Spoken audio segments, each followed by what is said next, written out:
Hello, welcome to మైరాస్ media. Andhra Ooty ఈ మాట వినగానే మీలో చాలామందికి నేనిప్పుడు ఏ టూరిస్ట్ స్పాట్ గురించి చెప్పబోతున్నానో తెలిసిపోయి ఉంటుంది. Yes, you are right. Araku. Andhra Ooty అరకును నేనిప్పుడు మీకు చూపించబోతున్నాను. దేశంలోని ఏ ప్రాంతం నుంచైనా, ఆ మాటకొస్తే విదేశాల నుంచి వచ్చిన వారైనా సరే వైజాగ్ వచ్చారంటే ఖచ్చితంగా ఆంధ్ర ఊటీ అరకు చూడకుండా వెనక్కి వెళ్లరు. ఒకవేళ వెళ్లాల్సి వస్తే తమ ట్రిప్ ఫుల్ఫిల్ కాలేదన్నట్టుగా ఫీల్ అవుతారు. మరి ఇంత super duper wonderful tourist spot Araku గురించి పూర్తి డీటెయిల్స్, అంటే అసలు అరకు ఎక్కడ ఉంది, ఎలా వెళ్ళాలి, వెళ్ళిన తర్వాత అక్కడేమేం చూడాలి, ఆంధ్రాలో అన్ని టూరిస్ట్ ప్లేసెస్ ఉంటే అరకుకు మాత్రమే అంత స్పెషాలిటీ ఏంటి, ఇలా చాలా చాలా విషయాలు తెలుసుకోవాలంటే వీడియో పూర్తిగా చూడాల్సిందే. వీడియో మీకు బాగా నచ్చుతుంది అనడానికి నాది హామీ. మరి నచ్చిన తర్వాత లైక్ చేయాలి కదా, అందుకే వెంటనే ఒక లైక్ కొట్టేయండి. అలాగే ఇలాంటి డిఫరెంట్ వీడియోస్ చూడాలంటే మన ఛానల్ మైరాస్ మీడియాని సబ్స్క్రైబ్ చేసుకోండి. అలాగే వెంటనే వచ్చే ఆల్ నోటిఫికేషన్ మీద క్లిక్ చేస్తే మా ఛానల్ అప్డేట్స్ అన్నీ మీకు నోటిఫికేషన్ ద్వారా వచ్చేస్తాయి. మరి వీడియోలోకి వెళ్ళిపోదాం పదండి. మంచు దుప్పటి కప్పుకున్న గిరుల సోయగాలు, చినుకు తడికి మెరిసిపోయే పచ్చదనం, గిరిజన జీవన విధానాన్ని ప్రతిబింబించే పోడు వ్యవసాయ పద్ధతులు, జలపాతాల అందాలు, గిరుల సోయగాలు, ఒక్క మాటలో చెప్పాలంటే ప్రకృతి గీసిన అందాల క్యాన్వాస్ అరకులోయ. ఆంధ్రప్రదేశ్లోని విశాఖపట్నం జిల్లాలో అద్భుతమైన హిల్ స్టేషన్ అరకులోయ. వైజాగ్కి పశ్చిమాన 115 కిలోమీటర్ల దూరంలో ఉంటుంది అరకు. దాదాపు 3.5-4 గంటల ప్రయాణం ఉంటుంది. ఇది తూర్పు కనుమల్లో వివిధ అటవీ తెగ ప్రజలు నివసించే కొండ ప్రాంతం. ఫస్ట్ పాయింట్, అరకుకి ఎలా చేరుకోవాలి చూద్దాం. అరకులోయకు వెళ్లాలంటే వైజాగ్ వరకు విమానాలు, రైళ్లు, బస్సుల ద్వారా చేరుకున్న తర్వాత వైజాగ్కి 115 కిలోమీటర్ దూరంలో ఉన్న అరకులోయకు రైల్లోనూ, బస్సులోనూ, ప్రైవేట్ వెహికల్స్లో కూడా వెళ్ళొచ్చు. అయితే ఇక్కడ ఒక విషయం ఉందండి. వెళ్ళేటప్పుడు ట్రైన్లోనూ, వచ్చేటప్పుడు బస్ లేదా క్యాబ్లలో వస్తే డిఫరెంట్ ఎక్స్పీరియన్స్ ఎంజాయ్ చేయొచ్చు. ఎలా అంటే వైజాగ్ నుంచి వెళ్ళేటప్పుడు రైలు మార్గంలో సుమారు ఒక 50 టన్నెల్స్, అంటే చీకటి గుయ్యారం లాంటి సొరంగాల్లో నుంచి వెళ్తాం. ట్రైన్లో ఆ టన్నెల్స్ ద్వారా వెళ్తున్నప్పుడు సూపర్ అంటే సూపర్ ఎంజాయ్ చేయొచ్చు. అది స్వయంగా చూడాల్సిందే తప్ప మాటల్లో మాత్రం చెప్పలేమండోయ్. సో వెళ్ళేటప్పుడు ట్రైన్లో వెళ్తే ఇలా ఎంజాయ్ చేస్తూ వెళ్ళొచ్చు. ఇక అరకులోయ అంటేనే అటవీ అందాలు, లోయలు, జలపాతాలు, వ్యూ పాయింట్స్, ఘాట్ రోడ్, ఇవన్నీ ఎంజాయ్ చేయాలంటే రోడ్డు మార్గం ద్వారా వెళ్ళాలి. మరి రోడ్డు మార్గం ద్వారా వెళ్తే ట్రైన్ జర్నీలో టన్నెల్స్ ఎంజాయ్మెంట్ సంగతేంటి? అందుకే వెళ్ళేటప్పుడు ట్రైన్, వచ్చేటప్పుడు రోడ్ జర్నీ చేస్తే ఫుల్ ఎంజాయ్మెంట్. ఇక సెకండ్ పాయింట్, అరకులో ఏం చూడాలి? బొర్రా గుహలు, కటికి జలపాతం, చాపరాయి జలపాతం, ట్రైబల్ మ్యూజియం, పద్మాపురం గార్డెన్స్ అరకులోయలో ప్రధానంగా చూడాల్సిన ప్లేసెస్. అరకు అనగానే ఫస్ట్ అందరికీ గుర్తొచ్చేది బొర్రా కేవ్స్. బొర్రా గుహలు విశాఖపట్నం నుంచి 90 కిలోమీటర్ల దూరంలోనూ, అరకు వెళ్లే మార్గంలో ఉంటాయి. అరకు నుంచి 35 కిలోమీటర్ల దూరంలో ఉంటాయి బొర్రా గుహలు. గుహల నుంచి బయట ఏర్పాటు చేసిన వ్యూ పాయింట్ దగ్గర నుంచి చూస్తే కొండల మధ్య నుంచి ప్రవహిస్తున్న గోస్తని నది కనిపిస్తుంది. ఈ నది బొర్రా గుహల్లోనే పుట్టిందని చెబుతారు. కొన్ని లక్షల సంవత్సరాల క్రితం ప్రస్తుతం గుహ ఉన్న కొండ ప్రాంతం పైనుంచి గోస్తని నది ఉరకలెత్తుకుంటూ ప్రవహించేదట. దానివల్ల కొండల్లో ఉన్న సున్నపురాయి నిక్షేపాలు కరిగిపోయి నీటితో పాటు కొట్టుకుని పోగా బొరియలు మాత్రం మిగిలాయి. బొరియలను బొర్రలు అని కూడా అంటారు. ఆ బొర్రా లేక బొరియలే ఈ బొర్రా గుహలు.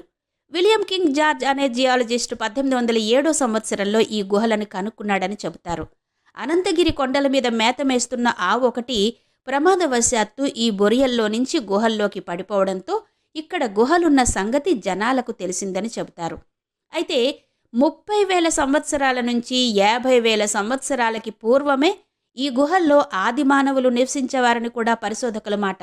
స్థానిక గిరిజనులు ఈ బొర్రా గుహలను బోడో దేవుడు, అంటే పెద్ద దేవుడి నివాసంగా నమ్ముతారు.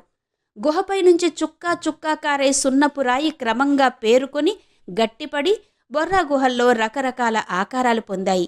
ఆ ఆకారాలనే శివ, పార్వతి, తల్లి, బిడ్డ, ఋషిగడ్డం, మానవ మెదడు, మొసలి, పులి, ఆవు వంటి పేర్లతో పిలుస్తూ పూజిస్తారు స్థానికులు. శివలింగం లాంటి ఆకారాలు కూడా ఉన్నాయి.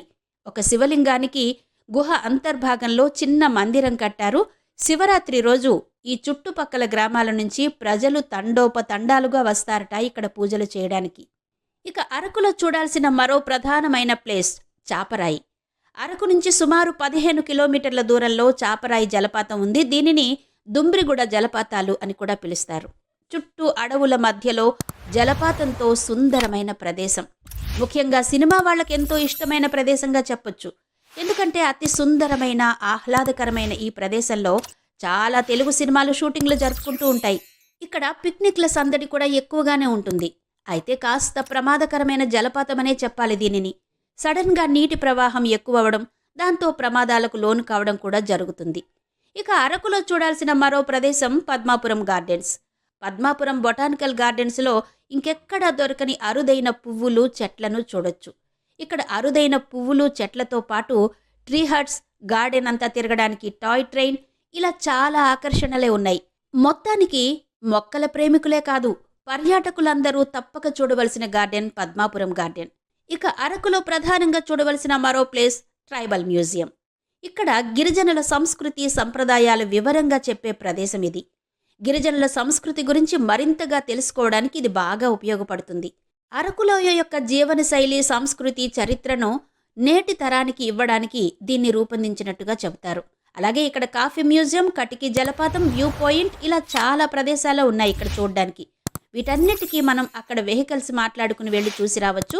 అయితే వెహికల్స్కి చాలా రేట్ చెప్తారు. బాగా బేరమాడుకుని వెళ్లాల్సి ఉంటుంది. ఎందుకంటే ఇవన్నీ ఒక దారిలో ఉంటే బొర్రా కేవ్స్ దానికి ఎదురు మార్గంలో ఉంటుంది. కాబట్టి దానికి ఒక్కదానికి విడిగా వెళ్లాల్సి ఉంటుంది. థర్డ్ పాయింట్, అరకుకు ఏ టైంలో వెళ్తే బాగుంటుంది? సెప్టెంబర్, అక్టోబర్, నవంబర్, డిసెంబర్, జనవరి, ఫిబ్రవరి ఈ నెలల్లో ఇక్కడి వాతావరణం, ప్రదేశాలు కూడా చాలా ఆహ్లాదకరంగా ఉంటాయి. పర్యాటకులతో చాలా రద్దీగా కూడా ఉంటాయి. మార్చి, ఏప్రిల్, మే, జూన్ నెలల్లో బాగా వేడి సమయం కాబట్టి అప్పుడు కూడా చల్లదనం కోసం చాలామంది ఇక్కడకు వెళ్తూ ఉంటారు. సాధారణంగా వైజాగ్ నుంచి ఉదయాన్నే బయలుదేరి సాయంత్రానికి తిరిగి వచ్చేస్తూ ఉంటారు. కానీ రాత్రి అక్కడ బస చేస్తే ఇంకా ఆహ్లాదకరంగా ఉంటుంది. రాత్రి వేళల్లో అక్కడ క్యాంప్ ఫైర్, అంటే మనం సినిమాల్లో చూస్తుంటాం కదా, భోగి మంటల్లాంటి మంటలు వేసుకోవడం, అలాంటి మంటలు వేస్తారు. చూడ్డానికి చాలా సరదాగా ఉంటుంది. ఇక ఫోర్త్ పాయింట్, ట్రైన్లు, బస్సులు ఎప్పుడెప్పుడుంటాయి?